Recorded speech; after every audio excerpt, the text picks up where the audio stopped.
Subscribe, and let me know in the comments what city you're watching from. I love seeing where everyone's tuning in from. The story of the Philadelphia Personality Projection Archive begins in the winter of 1962, when a small team of municipal psychologists launched an experimental program intended, at least officially, to reduce crime by predicting it. The concept sounded groundbreaking. Build psychological models that could identify individuals at risk of committing serious offenses long before they ever broke the law. Critics called it pseudoscience. City officials called it the future of public safety. The experiment operated out of a 5-story administrative building near the riverfront, inside a modest Department of Public Welfare annex. But behind its bland facade was a maze of restricted corridors, sealed offices, and a basement laboratory that only 6 authorized researchers were allowed to enter. The program's internal name was never publicly filed. It appeared only in a handful of interoffice memos as P-projection, a phrase deliberately vague. Researchers interviewed thousands of citizens, under the guise of community well-being surveys, collecting personal histories,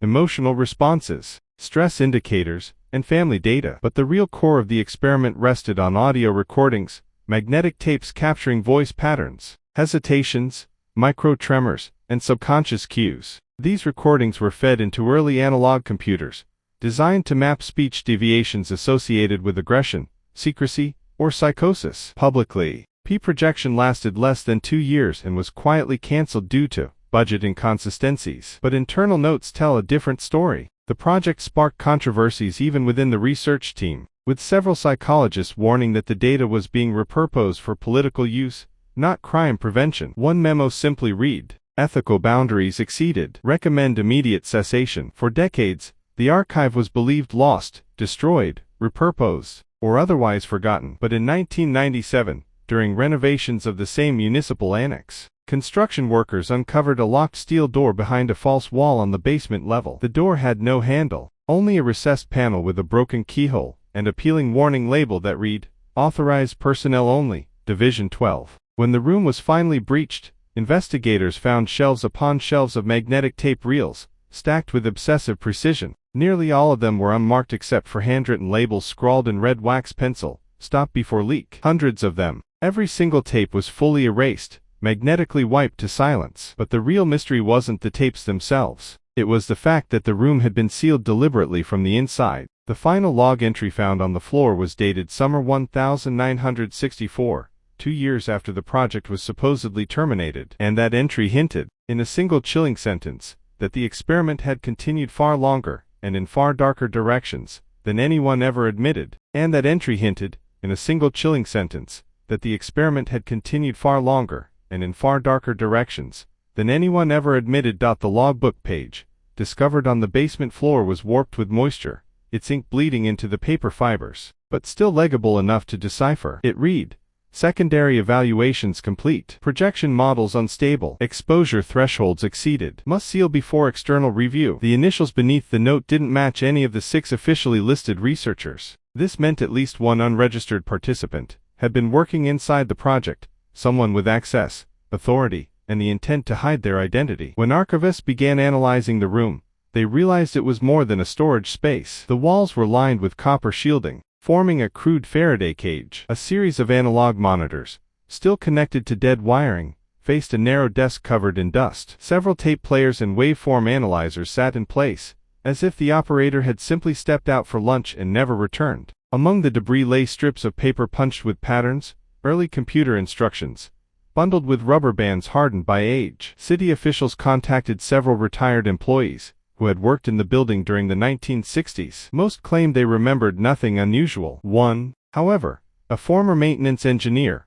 recalled being told never to service the basement without clearance from the projection team. He described hearing voices through ventilation ducts, not conversations, but single-sentence phrases repeated by different speakers, as if people were being asked the same question dozens of times. He remembered the hum of equipment that ran long after regular work hours, and once, he said, he heard someone sobbing behind the locked door. The deeper investigators dug, the more troubling the picture became. Internal payroll records from 1963 listed payments to temporary interviewers, yet none of their names appeared anywhere else in the city's employment system. Procurement logs showed purchases of chemicals used for stress response testing, Despite no public documentation of physiological components in the official program, a 1964 invoice even referenced portable field units, suggesting that the personality projection testing had not remained confined to the lab. But the most disturbing find came from a mislabeled filing drawer in the annex's third floor,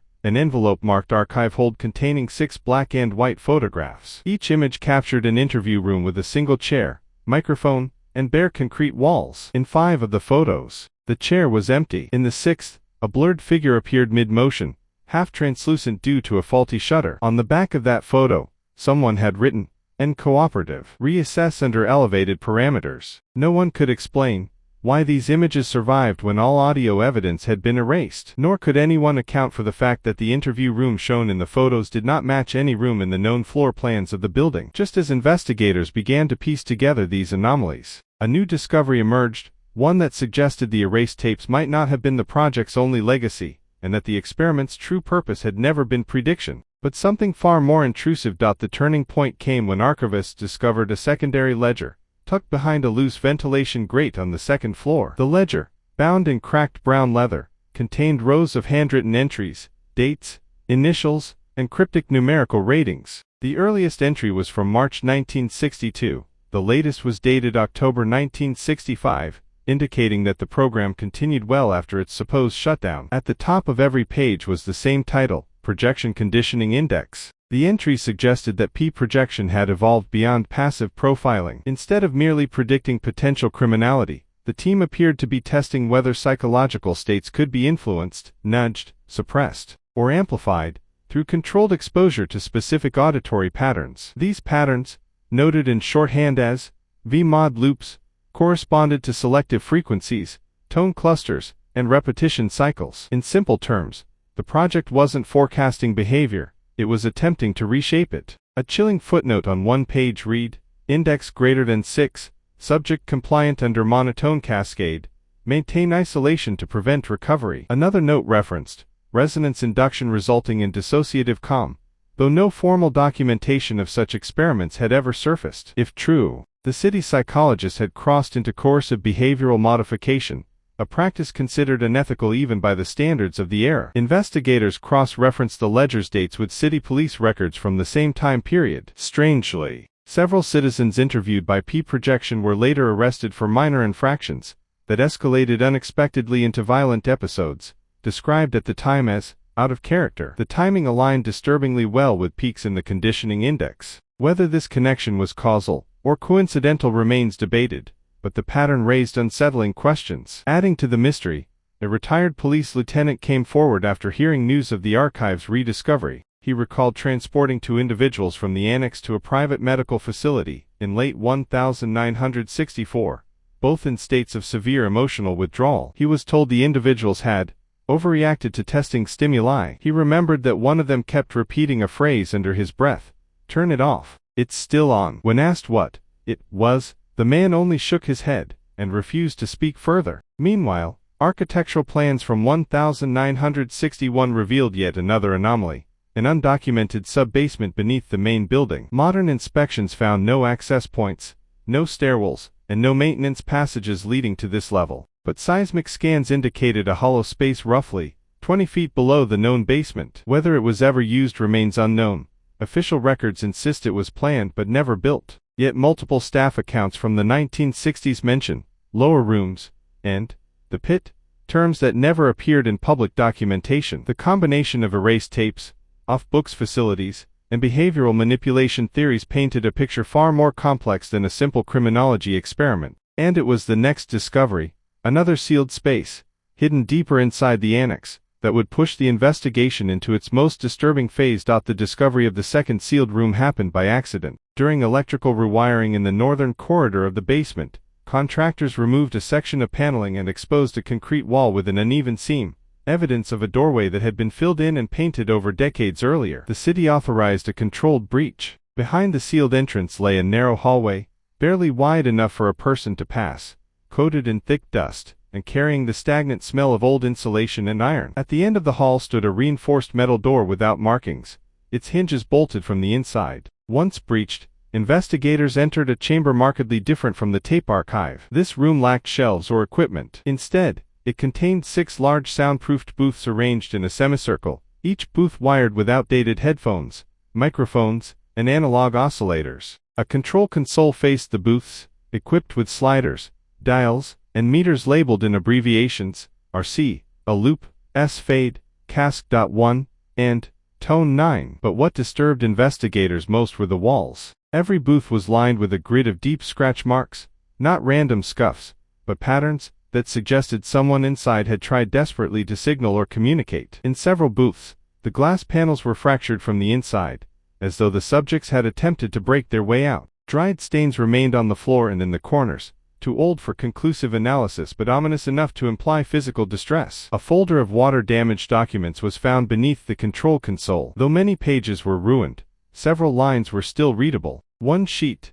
dated April 1964, stated, "Subject 14 exhibits complete submission during negative tone cascade. Duration limited to 8 minutes before autonomic disturbance." Another note warned, "Prolonged loops result in emotional blunting and memory dissociation. Recommend cessation." Yet underneath this, written in darker ink, someone had scribbled, "Supervisor override. Continue." This was no longer an experiment in prediction. It was behavioral conditioning, possibly coercive, possibly harmful, conducted in a room that had been deliberately hidden, then entombed. As word spread among surviving employees, a former administrative assistant agreed to speak under anonymity. She recalled hearing rumors at the time about the lower sessions, described by staff as tests involving stress harmonics. She believed the experiments were meant to study compliance thresholds under intense psychological manipulation, though she admitted she was kept away from the basement entirely. What frightened her most was a memory from 1965, seeing two researchers escorting a sedated man out of the building before dawn, his head slumped forward, headphones still around his neck. The assistant claimed the program continued into early 1966, contradicting all official records. She also mentioned that several researchers disappeared from rosters during that period, quietly, without notation or transfer records. Standing in the sealed chamber, investigators realized that the erased tapes might have been wiped not to hide failure, but to hide what the project had actually achieved. And then another object was discovered in booth 3 that would deepen the mystery even further. A single intact tape reel that somehow had escaped a washer. The tape discovered in booth 3 was unlike the hundreds found earlier. It wasn't labeled with the ominous "Stop before leak" warning. Instead, its handwritten tag read only S19, final, in shaky, rushed lettering. The reel itself was dusty but intact, with no signs of magnetic wiping. Archivists immediately attempted a digital transfer, using specialized equipment to preserve whatever audio remained. When the tape finally played, the room fell silent. At first, there was only low-frequency hum, ambient, almost mechanical. Then a voice emerged. Not the interviewer's voice heard on other salvaged fragments, but a trembling, distorted male voice speaking slowly, as if exhausted. "They said it would stop, but it hasn't. It hasn't." A long pause followed, punctuated by shallow breathing. Then the same voice whispered, "Why can I still hear it?" Investigators noted that there was no audible tone, no repeated loop, no obvious sound trigger on the recording. Yet the subject spoke as if something was still playing inside the booth, something only he perceived. The next moment chilled the entire team. "Please tell them I won't answer anymore. I won't." Then the tape cut to static. No click, no end tone, just abrupt, jagged distortion. Audio specialists confirmed that no external frequencies were present on the reel. The subject was reacting to something not captured by the equipment. Some speculated that the missing tones were ultrasonic or subsonic, sounds that early tape recorders were incapable of registering. Others feared the possibility that the conditioning itself made subjects hear patterns long after exposure. As the investigation intensified, another crucial detail surfaced. Personnel rosters from 1965 listed test subject 19 as a male in his 20s, recruited from a volunteer pool at a community college. According to the roster, he completed 3 sessions, but in the margin next to his name was a final note: "Did not return." No explanation, no follow-up documentation, no mention of transfer to medical facilities or dismissal. This discovery led researchers to search for additional personal files that might reveal S19's identity or fate. What they found instead was a stack of shredded documents in a basement waste chute, pages destroyed with unusual haste. One scrap, pieced together by archivists, contained a partial sentence: "Risk of permanent imprinting increases with each cycle." The implications were staggering. If P projection had unintentionally, or deliberately, induced lasting psychological effects. The erased tapes and sealed rooms began to look less like an abandoned experiment, and more like the aftermath of a cover-up. And then came the final twist. A surviving researcher from the project contacted the city inquiry team anonymously. His message was brief, typed on a manual typewriter, and hand-delivered with no return address. It read, "The anonymous note sent shockwaves through the investigative team. Until that moment, researchers believed the Philadelphia Annex was the central site of P-projection, but the message suggested that the basement chambers, erased tapes, and conditioning booths were merely the surface layer, an auxiliary node of a larger, more distributed system." The reference to the real archive hinted at something far more expansive, perhaps even national in scope. Investigators began cross-referencing procurement logs, travel vouchers, and interdepartmental communications from the early 1960s. One pattern emerged: several members of the projection team regularly traveled to a location coded only as Facility H4. No city, no address, just a designation. The vouchers listed cryptic mileage reimbursements, inconsistent with any known municipal facility. But a breakthrough arrived when archivists compared the distances with historical highway maps from the era. The numbers matched a route leading roughly 160 miles west of Philadelphia, into rural territory owned, at the time, by a federal research subcontractor. Additional clues surfaced in a declassified audit from 1966, mentioning auxiliary holdings of psychological material stored offsite due to space limitations. The audit's footnotes referenced a data warehouse operating under a maritime safety division, an obvious cover, given that none of the documents pertained to maritime affairs. The warehouse's exact location was blacked out. You found only the lower layer. The real archive isn't in Philadelphia. Stop before someone else does. The photo of the warehouse triggered an emergency meeting. Investigators noted the oddities immediately. The Polaroid's coloration suggested it was taken recently, not decades ago. The shadows implied autumn light. And on closer inspection, one researcher spotted a thin, metallic line running across the soil, fiber optic cable, partially exposed. Whatever H4 was, it hadn't been abandoned. A small, covert team traveled to the coordinates deduced from the mileage logs and forest patterns seen in the photo. The location lay miles from any major road, accessible only through an unmarked service path. When they arrived, the warehouse matched the Polaroid exactly. Same paneling, same shape, same small ventilation slits near the roof line. But the most unnerving detail was the absence of any signage. No federal markers, no company name, just a blank facility in the middle of nowhere. They approached cautiously, expecting security. Instead, the area was eerily silent. No guards, no cameras. Even the usual hum of a generator was missing. The main door, surprisingly, was unlocked. Inside, the space was enormous, but empty. Rows of racks, vacant shelves, dust that looked recently disturbed. The walls bore rectangular outlines where equipment had once been mounted. Whatever H4 had held, someone had cleared it out. Yet, as the team progressed farther into the warehouse, they found a stairwell descending into darkness, marked only by a metal sign, Sub-Level 3, authorized staff only. The lower level diverged sharply from the empty hall above. Here, the walls were lined with lead paneling, radiation shielding, soundproofing, or something else. In one room, they discovered deep grooves in the floor where heavy machinery had been bolted down. In another, they found a graded platform overlooking a spherical chamber roughly 10 meters across. It reminded them of the central modulation core diagram from the microfilm. But what stopped the investigators cold was the smell, sterile, ozone-like, as if the machinery had been running only days ago. The breakthrough came when they forced open a locked control room. The space was cramped, filled with analog consoles, punched card terminals, and a cluster of reel-to-reel machines. Most were gutted, but one terminal still had a functional power line feeding into a battery backup,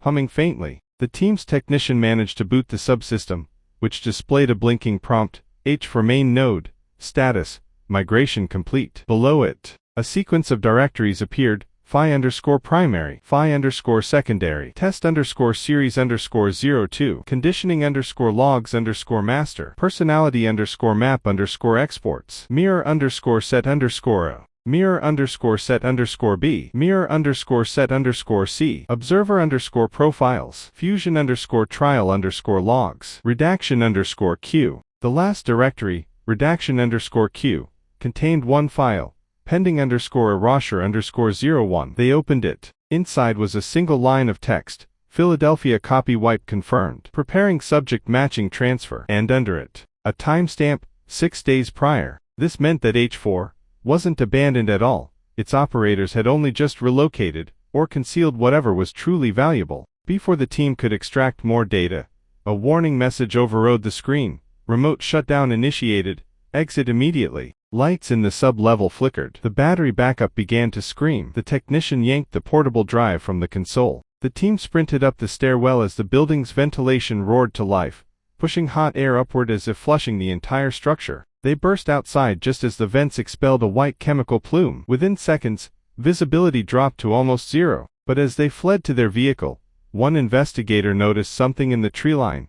A figure standing perfectly still, watching, too distant to identify, too motionless to be natural. When the smoke cleared a minute later, the figure was gone. When analysts examined the portable drive, extracted from the H4 terminal, they expected scrambled data or meaningless system logs. Instead, they found a series of short audio fragments labeled simply, Mirror, Sample 134. The files were distorted, filled with static. But within the noise, they heard voices, human voices, sometimes overlapping, sometimes repeating the same sentence with slight variations in tone, as if multiple people were reading identical scripts. One phrase appeared again and again: profile not stable, reinforce pattern, ray run conditioning. The chilling detail. Each voice sounded nearly, but not exactly, like the same person. The team cross-checked the audio against federal personnel rosters from the 60s. One match stood out: a junior psychologist from the original Philadelphia project, officially listed as missing in 1964. According to the files, he had been heavily involved in the personality prediction algorithms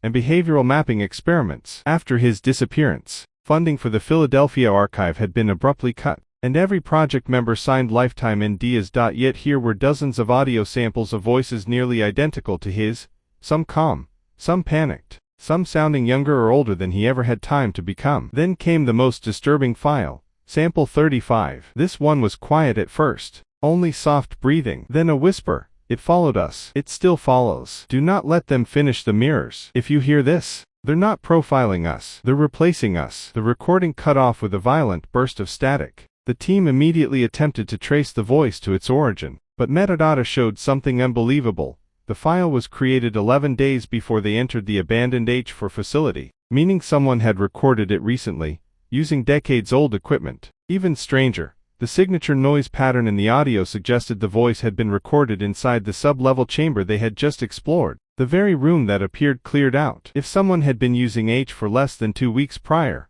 where were they now? A week later, an unmarked envelope appeared at the office of the project's lead investigator. No stamps, no return address. Inside was a single object, a small magnetic reel identical to the ones found in the Philadelphia archive. It had no label. When they played it, there was no voice, no static, just a low mechanical hum looping every 8 seconds. A hum eerily similar to the sound the team had heard in the H4 core room before the shutdown sequence. Attached was a note, typed on a machine long obsolete: "Stop looking. The mirrors are active." No one has determined what that means. And more importantly, no one has figured out who delivered the tape, because the hallway security camera, which monitors every entrance, showed something impossible.